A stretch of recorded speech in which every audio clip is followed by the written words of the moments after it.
Last night, as I was sitting in my living room and watching a TV before bed, I heard a strange noise. Confused, I searched for the source of the sound, and I found it immediately. Someone had a small folded note under the door. What the? More curious than anything, I approached the note. I knelt down cautiously and picked up the strange paper.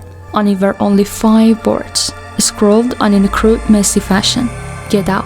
He's coming. I didn't pause to consider the meaning of that. However, as I immediately realized that there was something very, very wrong in this situation. The note had come from under the closet door.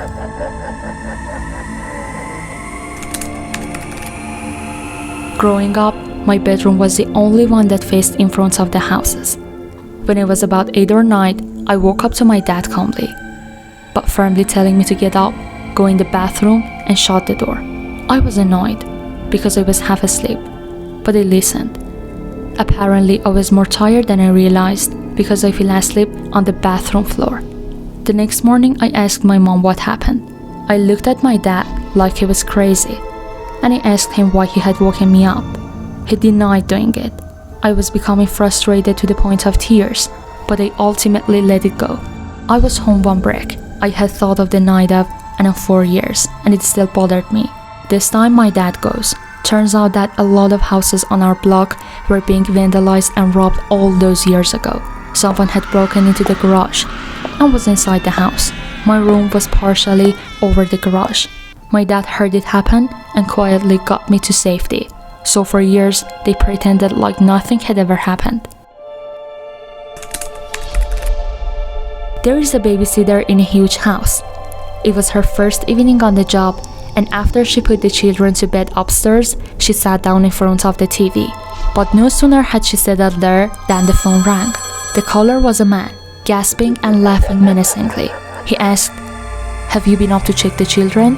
The babysitter hung up, convinced that her friends were playing a joke on her, but the man called again. He said, "Have you been up to check the children?" She hung up, now frightened, but the man called a third time.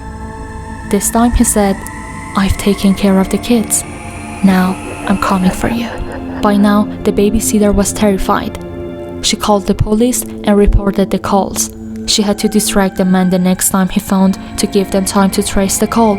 As expected, the man called back. The babysitter begged him to leave her alone, thus keeping him on the line for longer. Immediately the phone rang again. "Leave the house fast. The calls are coming from upstairs." A friend of mine and I decided to do the Ouija board for the first time, something we had never dared to do before. We called 2 other friends to come and do it with us, as I had been told that it was more likely something would happen if there were more people. We had a hard time convincing the other 2, but in the end, they agreed to come along. During the session, one of them said, "This is nonsense. I'm out of here." We got scared and decided to leave it for another time. After a few days, the girl who had left called me. She said that as she was passing a derelict house near her home, someone dressed in white asked her to play with her. But my friend told me she couldn't, and immediately the girl began to cry tears of blood. My friend fled, and when she got home, she called me.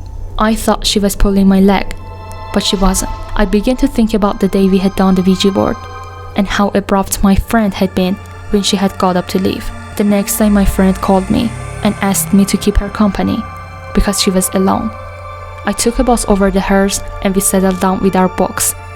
After a while, we heard a scratching noise behind us. We both looked up and were horrified to find the girl that she had described to me was sitting on my friend's bed, scratching the wall. When I was running, I noticed that my friend wasn't there, but I was so terrified, I couldn't make myself wait for her. The police called my house to tell me that my friend died of an asthma attack. She had been found on the stairs, with the terrified expressions on her face. I was in treatment. I'm now recovering. After several times, a note appeared in my mailbox. "Your friend died because she wouldn't play with me. I've a new doll." 2 young children and their parents were traveling on the road when their car broke down. The parents went out to look for help and left the radio on for the kids in case they got bored. By nightfall, the parents hadn't returned, Sat in the darkness, the children continued to listen to the radio and grew alarmed when they heard that a dangerous killer was on the loose, having escaped from a prison nearby. The newsreader warned listeners to take extreme care when they going about their business. Time passed. The silence outside the car was absolute until suddenly they heard knocking on the car roof above them. The knocks grew louder and faster, unable to bear it any longer. The children opened the car doors and fled in terror. Only the eldest dared to turn to see what is the source of their fear.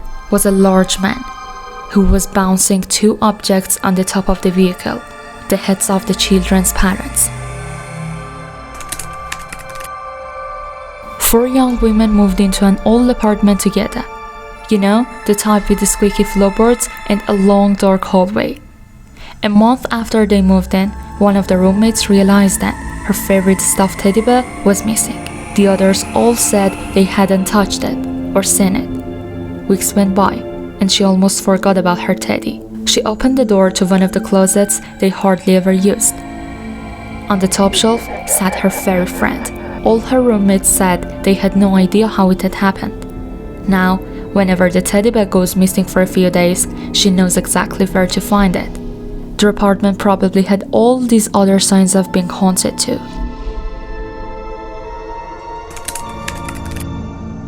Some people actively go out looking for ghost encounters, and every once in a while they find one. When Jack was a teenager, he and his friends had heard about a dangerous turn on the nearby highway that caused many accidents over the years. It was now haunted. The most well-known story was of a mother who took her own life after her son had crashed his car and died there. It was said around the town that her ghost remained at the deadly turn to protect people from ending up like her deceased child. Jack and his friends decided to put that theory to the test. At night, Jack drove his friends out to the highway. When the group of boys arrived at the turn, they pulled over. They'd brought a bag of flour with them and proceeded to sprinkle the white powder on the road, the grass, and the car. The idea was to get footprints to prove that the ghost was indeed real. The boys hopped back in and began to take the car around the turn. Jack accelerated faster and faster. The car came to an abrupt halt, as if someone had slammed down on it with their own 2 hands. They immediately got out of the car and saw 2 woman-sized handprints in the white flour on the hood.